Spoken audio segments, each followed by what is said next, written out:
Mesdames et messieurs, bonjour et bienvenue dans notre émission Parlons à cœur ouvert.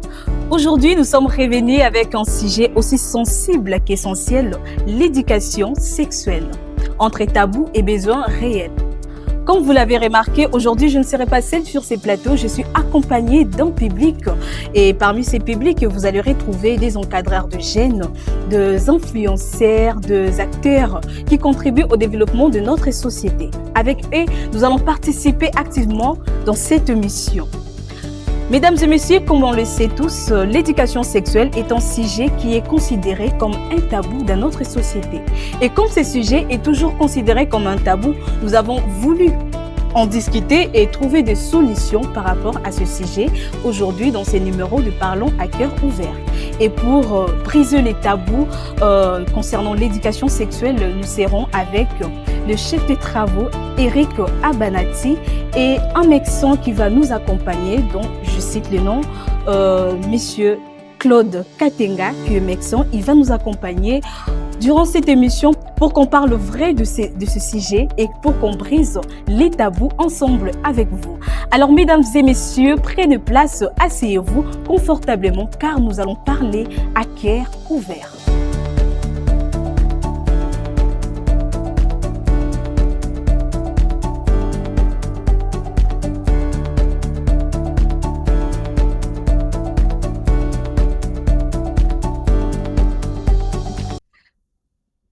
Mesdames et messieurs, comme je le disais tout au début, nous allons parler de l'éducation sexuelle entre besoins réels et tabous. Je disais que nous sommes avec un chef de travaux, il est éducateur et il est chercheur à l'université de Kisangani. Monsieur Eric Abanati, bonjour. Oui, bonjour madame. Vous allez bien? Oui, je vais bien, merci. Nous sommes très ravis de vous recevoir aujourd'hui sur notre plateau de Parlons à cœur ouvert. C'est un honneur pour nous. Oui, merci beaucoup. Et moi aussi, je suis très content de parler avec les jeunes. Ok, merci beaucoup. Et de l'autre côté, je suis avec monsieur Claude Katenga. Bonjour messieurs. Bonjour. Vous allez bien? Je vais très bien, merci. Nous sommes très honorés de vous recevoir aujourd'hui sur ces plateaux. L'honneur, il est partagé. Comme vous l'avez remarqué, nous serons entourés non seulement d'un public, mais avec deux intervenants de taille. Alors, tenez-vous prêts car nous allons commencer. Monsieur Eric Abanati, nous parlons de l'éducation sexuelle entre tabous et besoins réels. Alors, les gens qui nous suivent, les internautes qui nous suivent, veulent savoir, lorsqu'on parle de l'éducation sexuelle, qu'est-ce qu'on veut dire concrètement? De quoi va-t-on parler? Oui, lorsqu'on veut parler de l'éducation sexuelle, comme vous l'avez souligné, l'éducation sexuelle, d'abord, en soi, c'était concept tabou. Déjà, les mots dire à la société congolaise que je pars pour une émission qui va parler de l'éducation sexuelle, les gens nous trouvent déjà des pervers. Or, en réalité, c'est cette manière d'esquiver l'éducation sexuelle qui fait de nous des pervers. Parce que l'éducation sexuelle, c'est une partie de l'éducation, comme nous le savons tous. Ce qui nous différencie des autres êtres, c'est l'éducation. Et l'homme est un fruit de l'éducation. Et l'éducation, tout en étant une globalisation, et l'éducation sexuelle, c'est cette éducation qui nous donne l'importance de notre corps en tant qu'être féminin ou être masculin. Et parlons de ça, c'est ce qu'on appelle l'éducation sexuelle. Et peut-être si nous allons développer plus tard, nous allons comprendre que l'éducation sexuelle, c'est différente de ce que les gens appellent les relations sexuelles. L'éducation sexuelle, c'est plus général et englobe les relations sexuelles à son sein. Les relations sexuelles ne sont qu'une partie de l'éducation sexuelle. Okay. L'éducation sexuelle, le fait de me reconnaître en tant que garçon, si les gens disent que non, ça c'est un habit pour homme, c'est en partant de l'éducation sexuelle. Okay. Et ça c'est une coiffure féminine, c'est en partant de l'éducation sexuelle. Ok, merci beaucoup. Mesdames et messieurs, comme vous l'avez remarqué, monsieur le chef des travaux, il est éducateur, il vient de nous parler en quelques mots ce que vous comprenez par l'éducation sexuelle. Alors, retenons que l'éducation sexuelle nous différencie des autres êtres sur la terre, bien sûr. Lorsque vous n'êtes pas éduqué, vous n'êtes pas différent des animaux, si on peut le dire. Alors, monsieur Claude Katenga, vous avez quelque chose à ajouter ou encore à développer par rapport à cette même question? Oui, merci pour la parole. Développer, c'est trop dire. Ça, c'est trop dire. Allez-y. Nous allons de prime abord entamer un langage pour la compréhension d'abord. En effet, qui dit éducation sexuelle fait allusion aux voies et moyens, conseils, tout ça, que certains organes de la société, ça peut être des organisations non gouvernementales, ça peut être les parents, ça peut être l'école, ça peut être même l'Église. Donc, que tous ces organes-là mettent en œuvre pour éduquer une personne, pour aider une personne à bien grandir selon un aspect. Alors, l'aspect qui est considéré ici, c'est l'aspect sexuel. C'est vrai, il y a plusieurs conséquences, ça, il faut le dire, mais d'entrée en jeu, je pense que ce sont ces voies-là et moyens qui sont mis en œuvre pour faire comprendre à une personne c'est quoi l'aspect sexuel. Voilà. Pour Monsieur Claude Katenga, notre médecin, l'éducation sexuelle n'est rien d'autre que de voies et moyens qui sont mis en œuvre pour faire comprendre aux gens, pour faire comprendre aux jeunes de moyens sexuels, n'est-ce pas? Oui. Merci beaucoup. Alors, Monsieur Claude Katenga, est-ce que vous pouvez également nous donner les avantages d'avoir une éducation sexuelle, puisque vous l'avez défini? Vous pouvez nous donner les avantages d'avoir une bonne éducation ou tout simplement d'avoir une éducation sexuelle et les conséquences du manque de l'éducation sexuelle. Alors, merci pour cet aspect des choses. Heureusement que je suis accompagné de quelqu'un qui va me compléter pour les aspects qui le concernent. Alors, personnellement, du côté médical, c'est vrai, je vais mordre un peu les autres côtés, notamment sociaux, en parlant, mais en passant, sans beaucoup de précision. Alors, qui dit éducation sexuelle dit notamment comment je peux les signifier? Je suis face à des jeunes, ok? Je dois leur faire comprendre que le sexe à tel ou à tel autre âge n'est pas intéressant. Pourquoi? Parce que ça aura des conséquences, non pas seulement en ce moment-là, mais également à la longue. Ok. Je m'explique, dans le sens où déjà au préalable, lorsque vous n'éduquez pas un enfant, vous ne lui dites pas c'est quoi les cycles menstruels par exemple, quand est-ce que les ménages, donc les premières règles peuvent survenir, bon, il ne saura pas s'y situer, ça sera une surprise pour elle, et à un certain moment il sera dépassé. Jusqu'à un niveau où, si vous ne continuez pas de l'éduquer, il risque de commencer à poser notamment les actes sexuels, comme le chef de travaux nous l'avait dit, bien que c'est une partie de l'éducation sexuelle, mais vous allez comprendre qu'un jeune, lorsqu'il développe ça précocement, il y a plusieurs conséquences. Les conséquences notamment sur la santé, que ce soit psychologique, sociale, ou la santé étant que santé humaine, quoi, dans le sens de la médecine. Alors, si vous n'éduquez pas une femme, un homme comme une femme, notamment à quand est-ce qu'il peut avoir ses relations sexuelles. Posons qu'il pose un rapport sexuel à un très jeune âge, 15 ans, 16 ans, 17 ans, comme c'est le cas actuellement avec les avancées dans le sens technologique, la pornographie, tout ça. Alors, il pose un rapport sexuel précocement et qu'il tombe enceinte. Oui, déjà, en médecine, on dit c'est mieux d'avoir son premier rapport sexuel pour tomber enceinte à partir des 18 ans, voire 20 ans. Parce que avant, les organes génitaux notamment ne sont pas encore prêts pour recevoir cet être vivant qui va arriver. Alors, lorsque l'organisme n'est pas prêt pour recevoir un être vivant, vous comprenez que à la longue, ça peut créer d'abord des avortements, ça peut entraîner des accouchements des enfants qui sont mal formés et bien d'autres. En dehors de ça, parlons de la contraception. Si vous n'apprenez pas à un jeune que poser, par exemple, un rapport sexuel en tenant compte des mesures contraceptives, c'est-à-dire l'utilisation de... Alors, si je comprends bien, oui. de méthodes contraceptives font partie de l'éducation sexuelle. En tout cas, elles en font partie. Parce qu'elles nous aident pour éviter le pire après. Pourquoi? Lorsque on pose un rapport sexuel et qu'on ne se protège pas, on tombe dans les infections sexuellement transmissibles. ça a des conséquences. Ce n'est pas seulement maintenant, mais ça peut entraîner jusqu'à l'infertilité.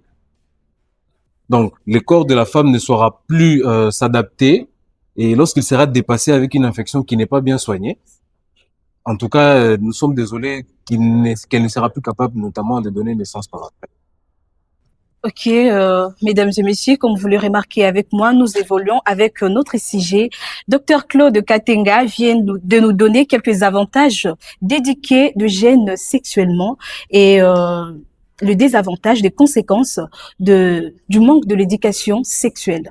Alors, les parents qui nous suivent ou encore des encadreurs de jeunes qui nous suivent actuellement, je vous demanderai de suivre très attentivement cette émission parce que ça concerne beaucoup plus nous les encadreurs, nous les parents, nous les futurs parents. Lorsque vous n'éduquez pas votre enfant, la rue le fera à votre place. Alors pour éviter les conséquences que le docteur Claude vient de numérer, éduquons nos enfants et ayons le temps de discuter avec nos enfants. Nous poursuivons avec la même question. Vous avez quelque chose à ajouter, cher professeur? Oui, merci beaucoup. Comme vous le savez, l'humain, c'est un produit culturel. C'est la culture qui fonde l'homme. Et cette éducation sexuelle, elle est culturelle. Et c'est comme ça que nous devons faire la part des choses pour que cette éducation sexuelle soit adaptée à chaque culture. Et je prends les cas des chrétiens et les musulmans. Et pour les chrétiens et les musulmans, il faut arriver dans les mariages vierges. Et il faut perdre sa virginité avant le mariage. Et bon, vous dites ça, mais c'est le pasteur qui dit ça, c'est l'imam qui dit ça. Et vous, parents à la maison, il faut accompagner le pasteur, il faut accompagner aussi l'imam, qui est votre fille et qui est votre garçon. Et parce que le vrai problème ici, les parents parlent de la virginité aux filles, mais sans parler de la virginité aux garçons. Or, ce sont des garçons qui prennent la virginité des filles. Et moi, je pense qu'il faut parler de la virginité et aux garçons et aux femmes et aussi aux filles, et pour que tous gardent cette virginité d'après votre foi. Et c'est cela que ça va les aider. Et du point de vue culturel, toujours, puisque la culture, elle est évolutive. Et la culture change. Et la culture évolue avec le contexte. Les docteurs avaient dit ici pour la lutte contre les IST.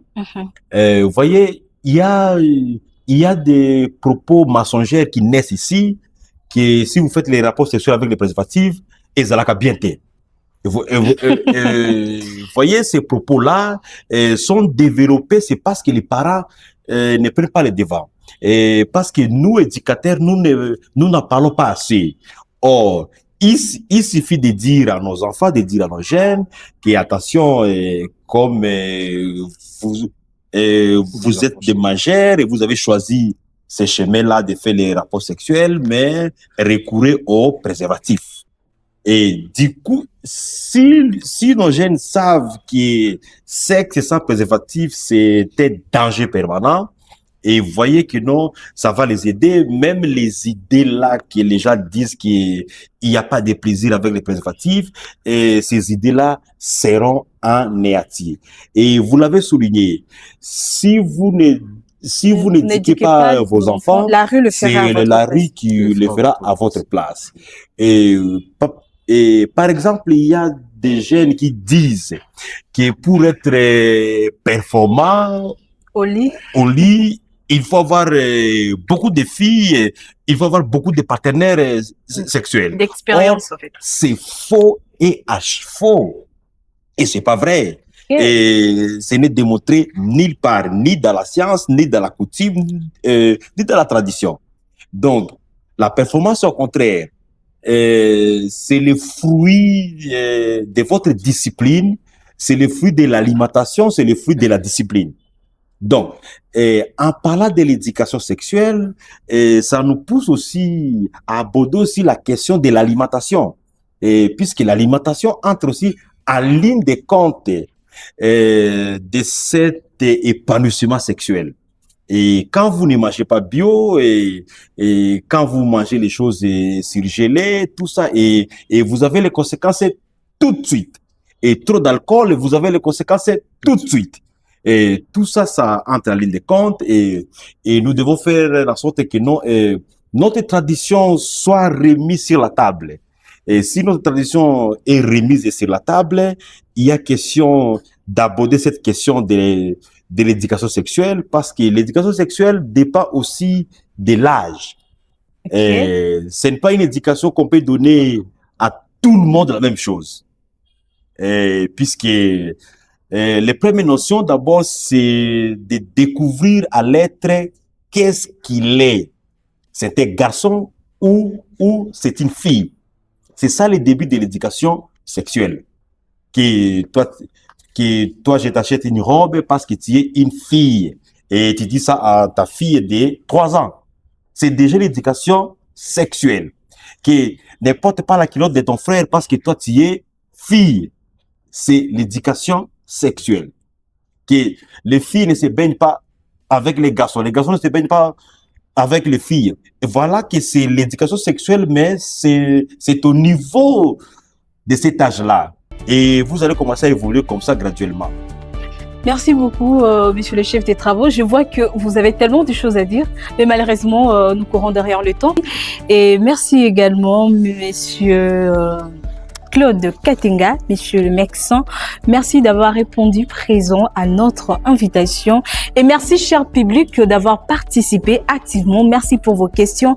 Et merci à toi, cher internaute, qui nous suit de là où tu te trouves. Nous voici à la dernière minute de notre émission sur l'éducation sexuelle. Aujourd'hui, nous avons briser le tabou concernant l'éducation sexuelle. C'était pas pour montrer, je précise que l'émission n'était pas pour montrer comment faire le rapport sexuel comme plusieurs l'ont pensé, mais c'était pour faire voir, pour montrer aux acteurs de l'éducation comment s'y prendre chacun avec son rôle. Quel est votre rôle dans l'éducation sexuelle? Chers parents, chers encadreurs, suivez très bien cette émission et suivez-le même avec vos enfants parce que ça va beaucoup contribuer à leur éducation sexuelle. N'oubliez pas de poser vos questions, de nous laisser des commentaires pour que nous puissions savoir le résultat et l'impact de cette émission. Abonnez-vous sur nos pages, sur nos chaînes et surtout n'oubliez pas de partager cette émission. On se retrouve très prochainement dans un prochain numéro de l'émission Parlons à cœur ouvert.